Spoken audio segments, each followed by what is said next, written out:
بسم اللہ الرحمن الرحیم الحمد للہ رب العالمین والصلاة والسلام علی سید الانبیاء والمرسلین۔ ہم نے ایک حدیث پاک پڑھی تھی، آج دوبارہ اس کو ذکر کر کے ایک انتہائی اہم مسئلے پر گفتگو کرنی ہے،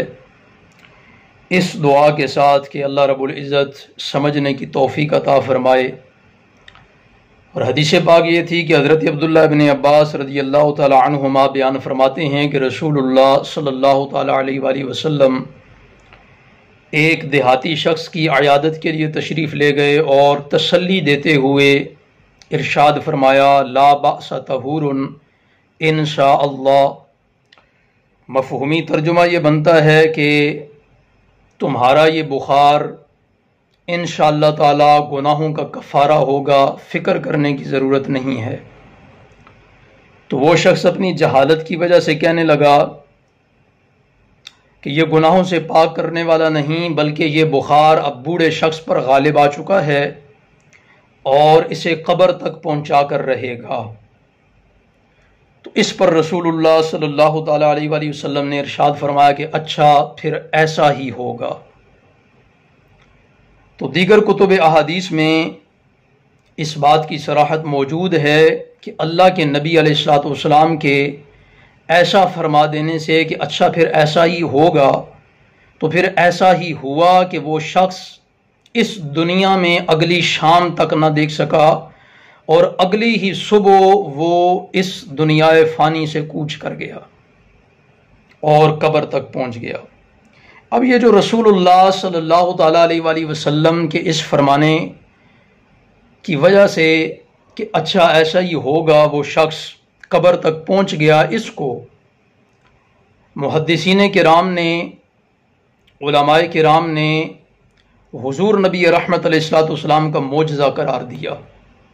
اسے رسول اللہ صلی اللہ تعالیٰ علیہ وآلہ وسلم کی پیش گوئی قرار دیا کہ یہ اللہ کے نبی علیہ الصلوۃ والسلام کی نبوت کی پیش گوئی تھی کہ اللہ کے نبی نے فرما دیا اور اللہ نے پورا کر دیا۔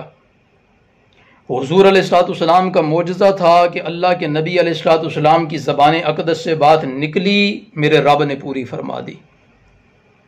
اس کو معجزہ کہا گیا، نبوت کی پیش گوئی کہا گیا۔ اب یہاں جو بڑا اہم مسئلہ جو آپ لوگوں کی خدمت میں پیش کرنا ہے وہ یہ ہے کہ ہر وہ بات جو خلاف عقل ہو یا انہونی ہو، اگر کسی نبی سے صادر ہو تو اس کو معجزہ کہتے ہیں، اگر غیر نبی یعنی کسی اللہ کے ولی سے صادر ہو، اولیاء اللہ سے صادر ہو تو اسے کرامت کہتے ہیں۔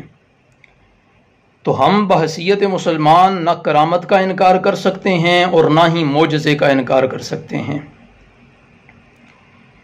تو یہ جس قسم کی کرامت معجزہ رسول اللہ صلی اللہ تعالیٰ علیہ وآلہ وسلم سے صادر ہوا کہ اللہ کے نبی علیہ الصلوۃ والسلام نے فرما دیا کہ اچھا ایسا ہوگا، تو پھر ایسا ہی ہوا کہ وہ شخص قبر تک پہنچ گیا، موت کا شکار ہو گیا۔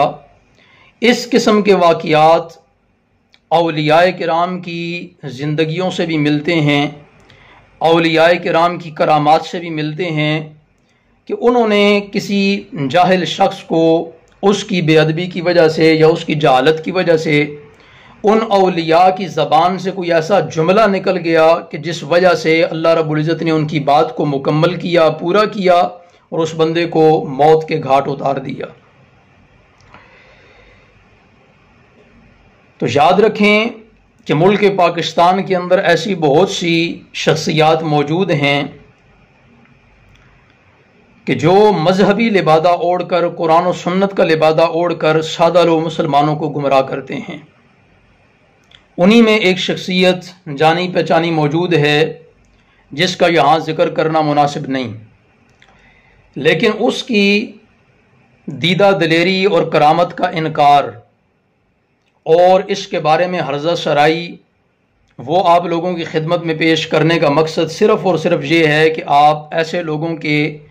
اوچھے ہتھ کنڈوں سے بچ سکیں کہ جب اس قسم کی کرامات اللہ کے ولیوں کی اس بندے تک پہنچیں تو اس کا یہ کہنا تھا کہ یہ اگر اللہ کے ولی تھے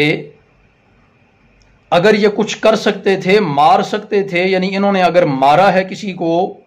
تو اس پر تو پھر 302 کی FIR درج ہونی چاہیے، 302 کا مقدمہ ہونا چاہیے، یعنی قتل کا مقدمہ درج ہونا چاہیے تھا ان لوگوں پر، کیونکہ ان کی وجہ سے ایک ناحق جان گئی ہے۔ بظاہر یہ بات ایسی ہے کہ کوئی بھی سادہ لو مسلمان سنتے ہی اگر عقل کا غلام ہوگا تو فوراً کہے گا کہ ہاں بات تو ٹھیک ہے۔ تو یاد رکھیں کہ کسی اللہ کے ولی کی زبان سے ایسا جملہ نکل جانا اور پھر اللہ رب العزت کی طرف سے اس کا پورا کر دیا جانا، یہ تو اس کی کرامت ٹھہری، یہ تو اس کی کرامت بنی۔ تو اس کی کرامت ماننے کی بجائے آپ یہ کہنا شروع کر دیں کہ اس پر 302 کا مقدمہ ہونا چاہیے، اور یہاں یہ بات بھی یاد رکھیں کہ اس کی اس کرامت کی وجہ سے، یعنی کسی بھی ولی کی کسی کرامت کی وجہ سے ہم اس کو خدا نہیں مانتے، ہم اس کو رب نہیں مانتے کہ وہی زندگی دینے والا ہے یا وہی موت دینے والا ہے، ہرگز نہیں، معاذ اللہ، استغفر اللہ۔ خلق الموت والحیاء، اللہ رب العزت موت اور حیات کا مالک ہے، موت اور حیات کا تخلیق کرنے والا ہے، خالق ہے۔ اللہ جسے چاہے گا موت عطا فرمائے گا، جسے چاہے گا زندہ رکھے گا۔ اللہ رب العزت کے چاہے بغیر کچھ نہیں ہو سکتا۔ لیکن اگر کسی اللہ کے ولی کی زبان سے کوئی بات نکل جائے اور رب اسے پورا کر دے تو اب اس کا یہ مطلب نہیں کہ وہ شخص جو ہے وہ معاذ اللہ خدا بن گیا یا ہم اسے خدا بنا رہے ہیں، ہرگز نہیں، جبکہ ہم تو اسے اللہ کا ولی مانتے ہیں، اللہ کا ولی مان کے اس کی کرامت سمجھ رہے ہیں۔ کیوں کہ اگر اس کی زبان سے جو الفاظ نکلے، ان الفاظ کی وجہ سے اگر اللہ رب العزت نے کسی کو موت عطا فرما دی، کسی کو موت کے گھاٹ اتار دیا، کسی کو قبر تک پہنچا دیا، تو ایسا معاملہ تو رسول اللہ صلی اللہ تعالی علیہ وسلم کے ساتھ بھی ہوا کہ اللہ کے نبی علیہ السلام کی زبان اقدس سے جملہ نکلا کہ اچھا پھر ایسا ہی ہوگا، تو اللہ نے ایسا ہی کر دیا اور وہ بندہ اس دنیا میں اگلی شام تک نہ دیکھ سکا، اور اگلی ہی صبح اللہ رب العزت نے اسے موت عطا فرما دی۔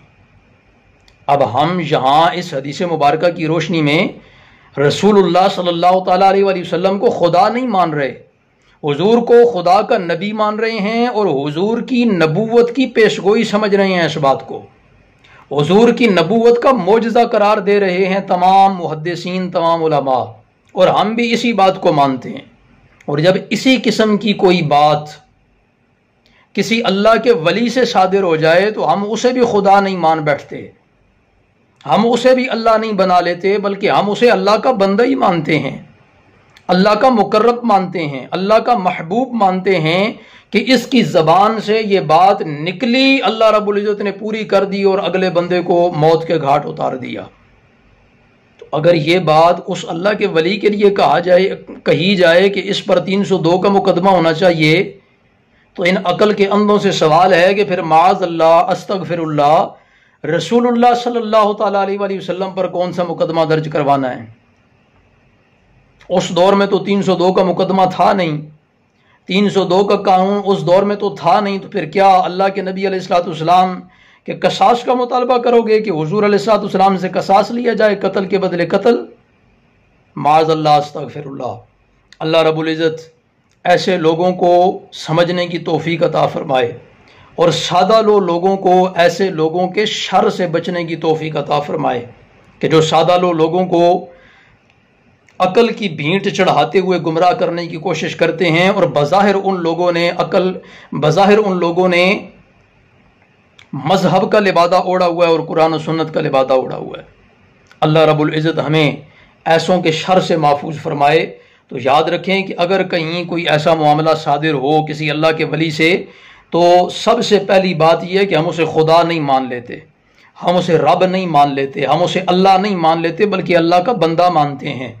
اور یہ عقیدہ رکھتے ہیں کہ اس کی زبان سے یہ بات نکل گئی تو اللہ نے پوری کر دی۔ اور اس پر پھر کئی اور حدیثیں موجود ہیں۔ اللہ کے نبی علیہ السلام نے ارشاد فرمایا کہ کچھ بندے رب کے ایسے ہیں کہ جو دنیا میں ان کی کوئی حیثیت نہیں ہوتی، ان کو نہ بظاہر